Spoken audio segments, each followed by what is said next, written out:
little fox. Gulliver's Travels, Chapter 7, Saving Lilliput.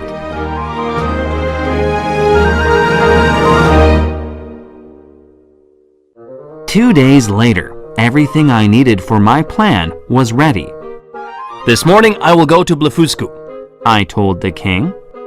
I hope your plan works, He replied. Lilliput's fate depends on you. I'll be back soon. I said. I went down to the shore, carrying the 50 hooks. Each had a rope tied to it. I took off my shoes and socks, waded into the sea, and headed for Blefuscu. The water between the two islands was shallow, so I could walk most of the way. Soon, I reached the harbor of Blefuscu. When the Blefuscans saw me, they were very frightened. I heard someone shout, Ah! A giant! Run for your lives! Another man screamed. That monster will kill us all! The Blefuscans jumped out of their ships and swam to shore. Many of the people shot arrows at me.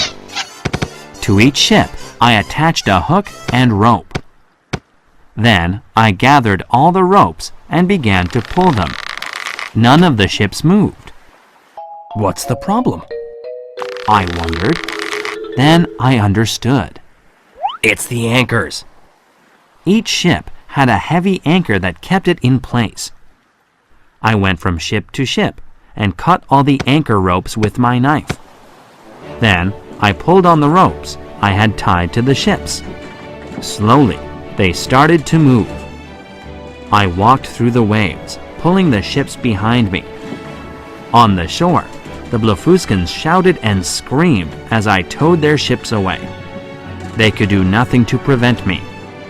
Luckily, the tide was out and the water was becoming shallower. I did not have to swim and pull the ships at the same time.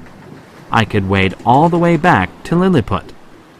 The king of Lilliput and many other people were watching from the shore of that island. They could see the ships coming. They could not see me because only my head was above water. They were in despair. They thought that the Blefuscans were attacking Lilliput and that I must have drowned. As I neared the shore, I called out, Long live the king of Lilliput! When the king and his people finally saw me, they shouted, Hooray! Welcome back! They were very happy to see me. The king even came to meet me at the edge of the water. My people and I are very grateful to you, enormous one, He said. You have saved Lilliput. Thank you. I am happy that I could help you. I replied. You are very brave. The king continued.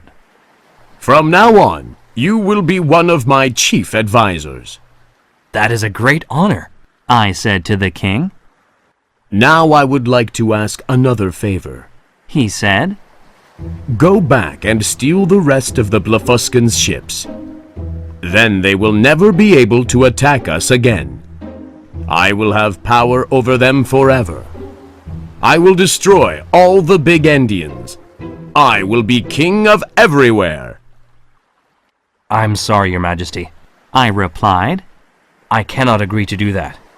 Why not? He demanded. Blefuscu is a good country like Lilliput, I said. and should be free like Lilliput. I think the two countries should live in peace from now on. I want the rest of the Blefuscan ships. The king insisted. You must obey my order. I cannot help you, Your Majesty. I told him again. I tried to make him understand my point of view, but I failed. The king was very angry because I refused to do as he asked.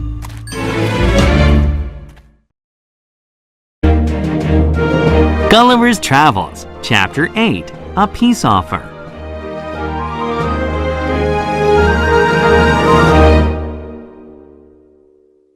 The king never forgot my refusal to take the rest of the Blefuscan ships.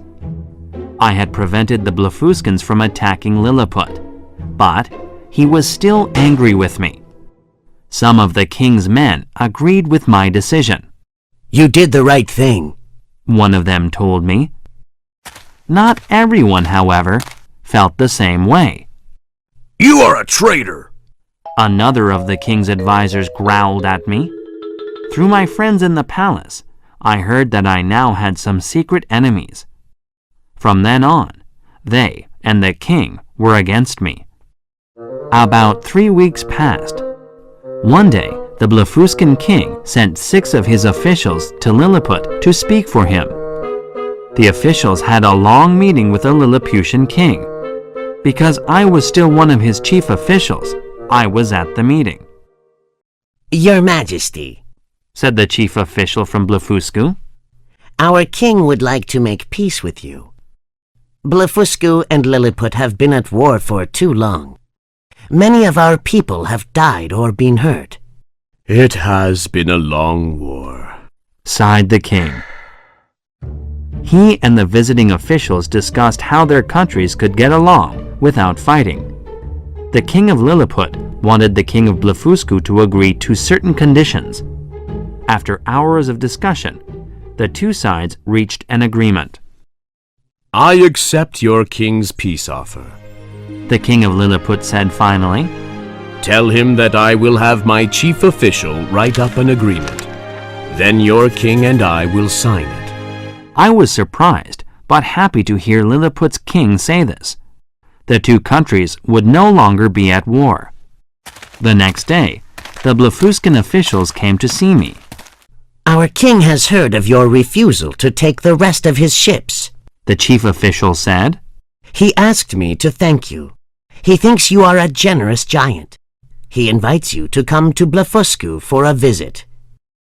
I would be delighted to travel to Blefuscu and meet your king. I replied. I will ask the king of Lilliput for his permission to visit soon. The Blefuscans were no longer angry with me for taking their ships. I was happy that they were ready to forgive and forget. Our meeting continued for a few hours. The Blefuscan officials were curious about me. They had never met a giant before, and they asked me many questions. Would you do something to show us how strong you are? One asked. Of course. I replied. Just outside my house was a large rock. It was much bigger than the tiny Blefuscans. I picked it up with both my hands. Even for me, it was quite heavy. I threw it into an empty field as the Blefuscans watched. Your strength is amazing, The chief official exclaimed. When the visit ended, he repeated his invitation. Come to visit us soon in Blefuscu. He said. I will give a good report of you to our king. A few days later, I had a chance to speak to the king of Lilliput. Your Majesty, I said. the king of Blefuscu has invited me to visit his island. I would like to go. May I have your permission, please? Yes. The king replied, although his manner was quite cold. You may visit Blefuscu, but let me know before you leave Lilliput.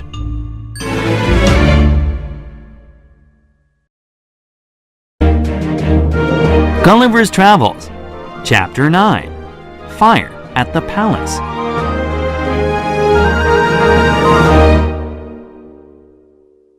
From then on, the king of Lilliput did not demand much of me.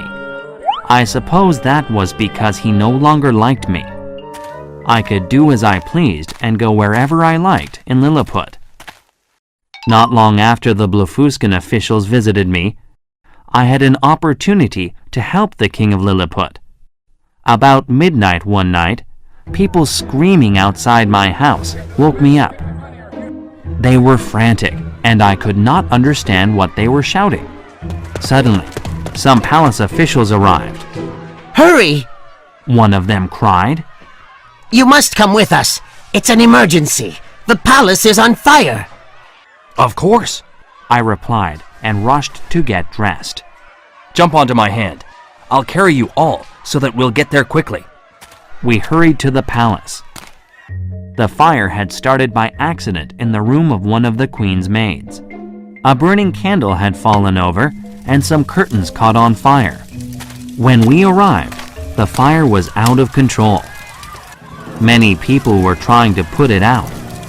2 ladders were leaning up against the castle walls near the open windows of the maid's room. A man was at the top of each ladder. People were passing buckets of water up to those men. The men threw water on the flame, but it did not do much good. The Lilliputian buckets were tiny and held very little water. As each minute passed, the fire burned more strongly. The fire spread to another room! Cried one of the men on the ladder. The whole palace might burn down! Shouted the other one. A feeling in my body suddenly gave me an idea. The night before, I had drunk quite a lot of wine. The wine had made me very thirsty. So I had drunk a lot of water too, enough to fill about 20 Lilliputian barrels. I had felt so tired after drinking the wine that I had fallen asleep right away. I could feel all that water still inside me. The firefighters did not have enough water to put out the fire, but I did. Stand back! I shouted to them. I will put out the fire. Please turn your backs to me and don't look.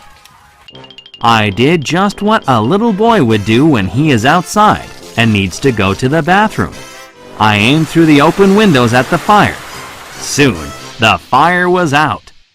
Hooray! Shouted the crowd of people who had been watching. 3 cheers for the enormous one! He has saved the palace! The emergency was over, so I went back to my house. I was happy that I had been able to put out the fire, but I was worried that the king would not like the way I had done it. The king had a law about people doing what I had done right outside the palace. The next day, the king sent me a message. It said, Enormous one, your behavior was against the law. I realize, though, that there was no other way to put out the fire. So I will excuse your bad behavior just this once. I am grateful that you saved my palace. The queen was not as understanding as the king. My behavior disgusted her. She told everyone she would not allow the burned part of the palace to be repaired. I will never go into those rooms again, She said. I will never forgive the giant. He has no manners.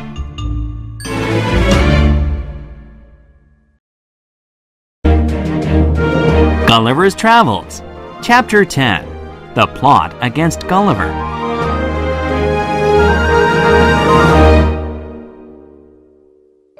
Several of the king's officials did not like me.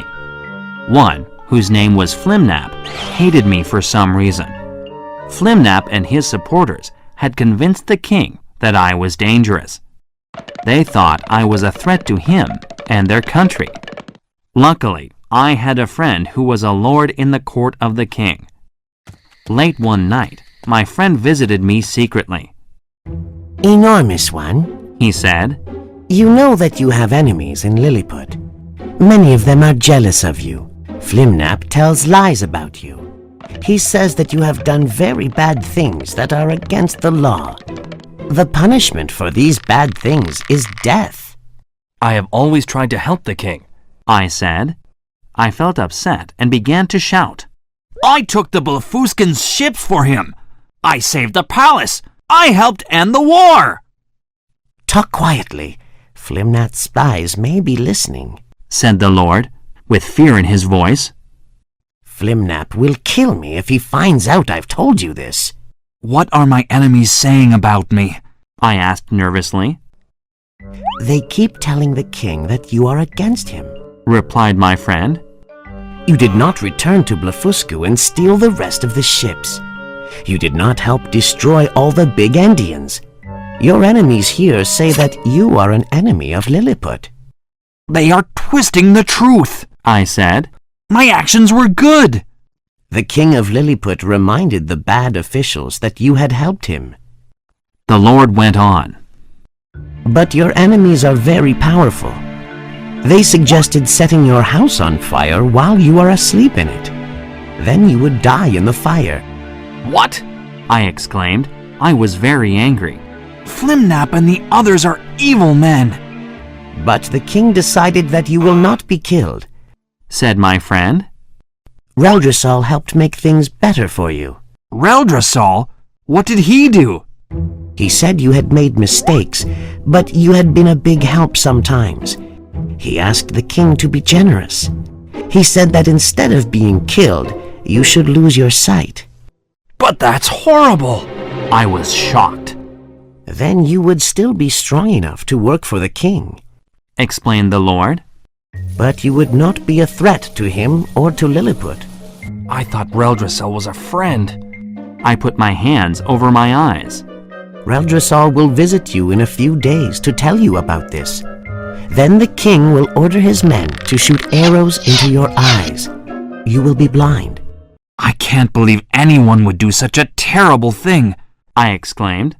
but thank you for warning me about this awful plan. Think about what to do Said my friend. and make a decision soon. The Lord left and went back to the palace. I stayed up all night and thought about what to do. I could kill the king and all the bad men. I did not like that idea. The king had been kind to me in the past. But because he was weak, he listened to Flimnap and the other bad men. It did not take me very long to decide that I must escape from Lilliput. This is a very good time. I said to myself. To go to Blefuscu.